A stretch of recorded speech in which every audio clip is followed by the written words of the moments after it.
1. Greetings, fellow IAPMA members. We are Ann Beck and Michelle Wilson. We've been working together for 7 years now on a collaboration we call the Rhinoceros Project. The Rhinoceros Project began with our mutual interest in hand papermaking and has become a deep dive into global histories and philosophies and the potential of meditative craft to heal rifts. Today, we will talk a bit about our circuitous trajectory and our vision for the future. We began in 1515 when an Indian one-horned rhinoceros boarded a vessel in India to sail to Europe. Earlier that year, Alfonso de Albuquerque, governor of Portuguese India, received her as a diplomatic gift from the Sultan Muzaffar Shah II, ruler of Gujarat, and now she was on her way to become part of King Manuel's the first royal menagerie in Lisbon. The rhinoceros, along with her Indian handler, made the voyage around the continent of Africa following the same route navigated by Vasco da Gama almost 20 years prior that opened India to European colonization. Upon arrival in Lisbon, the near mythic creature, as the first rhinoceros in Europe for 1500 years, became an immediate sensation. King Manuel pitted her against an elephant in a famous duel to test Pliny the Elder's assertion in his natural history that the rhinoceros is the elephant's mortal enemy. People flocked from all over Europe for a glimpse at the spectacle. Albrecht Durer, in his Nuremberg studio, capitalized on this moment, publishing a broadside of this famous woodcut as a souvenir of sorts that was distributed by the thousands. Durer never saw the rhinoceros himself. He based his work on a description and a sketch. Despite inaccuracies in the image, the rhinoceros appears to be wearing armor and includes a horn on its shoulders. His work became emblematic of a rhinoceros's appearance. Many more people saw the print than saw the actual rhinoceros, and it was included in printed natural histories for centuries following. The letterpress text above the image begins, on 1st May 1513, this should read 1515, was brought from India to the great and powerful King Emmanuel of Portugal at Lisbon, a live animal called a rhinoceros. His form is here represented. It has the color of a speckled tortoise, and it is covered with thick scales. It is like an elephant in size, but lower on its legs and almost invulnerable. Currently, all species of rhinoceri are threatened, and if their species are lost, Durer's print could once again become a significant relic as to how they are remembered. After the rhinoceros' show had run its course in Lisbon, King Manuel, wanting to win favor with Pope Leo X to continue his colonial expansion in Asia, decided to gift the rhinoceros to the Pope's menagerie. And so the rhinoceros was boarded onto another ship and began the voyage to Rome. After disembarking briefly off the coast of Marseille for a viewing with King Francis, the ship encountered a storm and capsized near Porto Venere on the Ligurian coast. Chained below deck, the rhinoceros drowned. In 2013, due to an odd confluence of events, including the grave recent extinction of the Western Black Rhinoceros, the imminent extinction of the Northern White Rhinoceros, and a relatively silly Facebook post alluding to Durer's print, we began a conversation about rhinoceri, the incongruity of their being on the precipice of extinction with their perceived invulnerability in consumer culture, and potential creative approaches to questioning the value systems responsible for this disparity. The Rhinoceros Project was born. As papermakers, we are fascinated by watermarks. They are magical, ghostly images created by a presence and its corresponding absence. The raised lines on a paper mold create a thinning of the handmade paper, allowing light to pass through and create an image.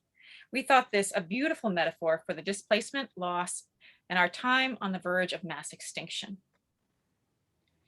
We were inspired by the evocative story behind Durer's print, intrigued by the contextualization of the rhinoceros's journey as an early colonial displacement and her death as a foreshadowing of the current plight of her species, as well as others, our habitats, and the planet as a whole. The idea to make a watermark based on Durer's image grew. Rather than making it one-to-one scale of the print, we wanted to transform the image to a more provocative scale, and so we enlarged it to the size of a living rhinoceros.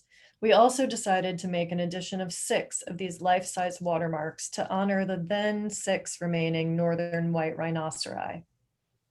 After some tests, we settled on the idea of stitching with embroidery floss on muslin fabric, which could then be laid over a hard form to be determined. But even sewing a life-size watermark embroidery is a pretty big task. So we decided to invite people to sew with us, making it into a community project. We traced the image onto muslin as a guide and then jumped into a project that evolved and grew and opened us up to new ideas that we couldn't have ever foreseen. In September 2016, we held our first sewing circle at the San Francisco Center for the Book's Roadworks Festival. We set only a few parameters for the stitching. Follow the line as a guide and tie off at the end of each line rather than jumping from line to line as one can in traditional embroidery. In this way, we hoped the consistency on the front and the back of the image would make for a clearer watermark. For novice stitchers, we'd recommend a running stitch, back stitch, or outline stitch. For more experienced stitchers, they could surprise us. Everyone could choose their color of thread and where to sew. The embroidery took 2 years to complete, during which we visited 16 different communities. Some visits were just for a single day, others were for a longer duration. By the time the embroidery was completed in June 2018, almost 600 people had contributed stitches to the 8 by 10 foot work. Now we were ready to build the mold and pour the watermarks. Over the 2 years we'd been sewing, the population of Northern White Rhinoceri dwindled even further.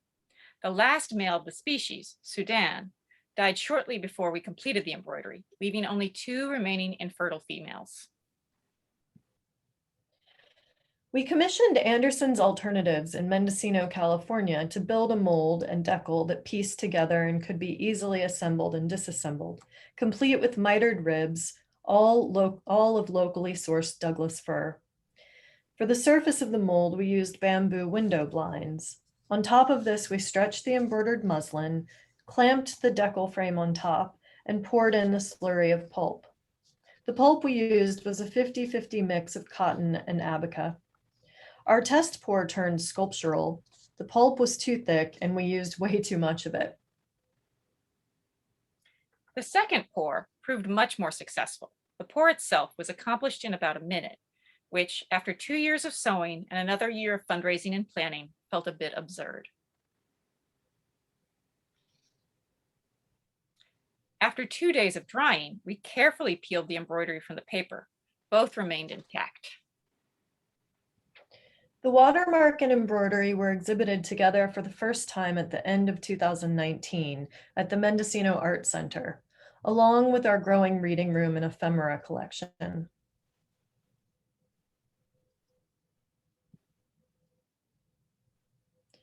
Well before the rhinoceros embroidery neared completion in June of 2018, we'd realized that the process of making the embroidery and bringing people together was just as important as our final goal.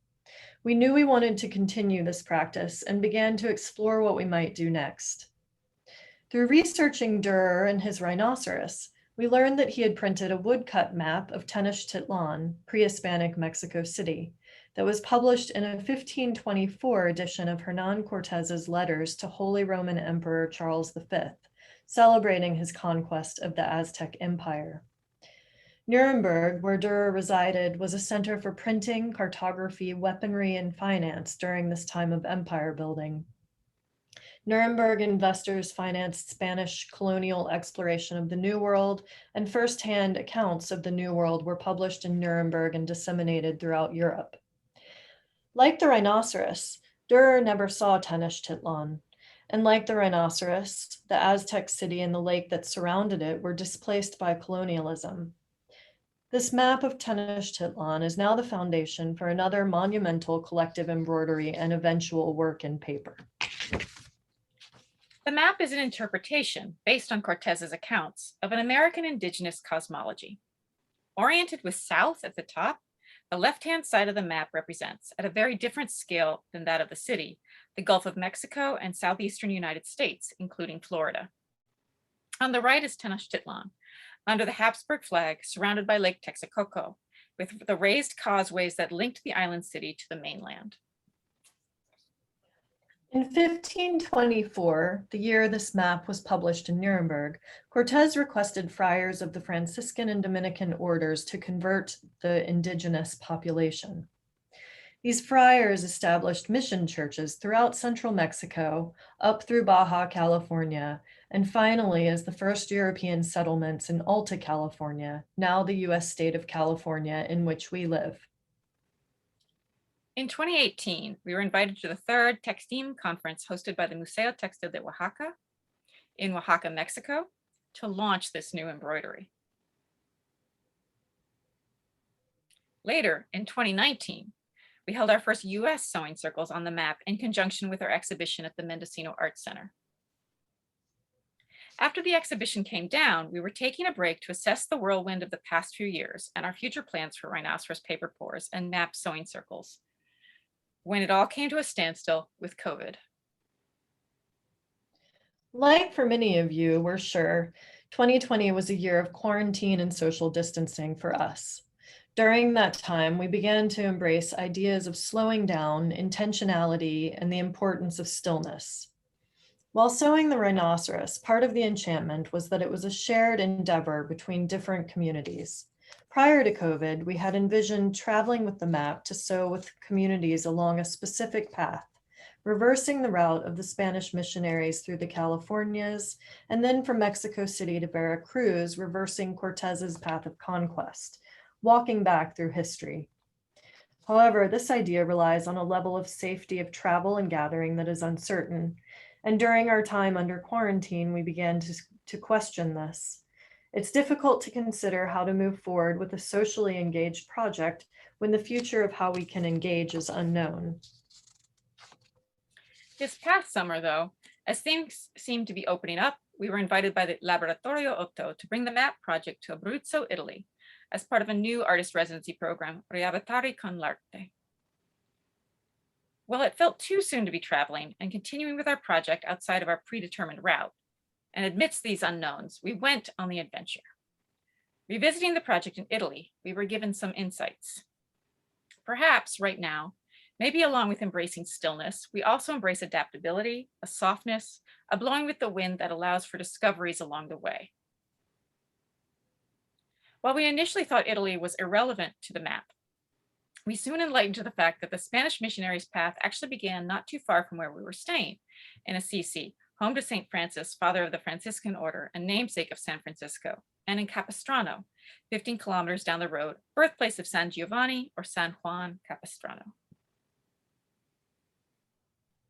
We also tested out an idea we'd had over the quarantine. While the rhinoceros is sewn with commercially available embroidery floss, we wanted to incorporate local fibers and dyes into the map embroidery.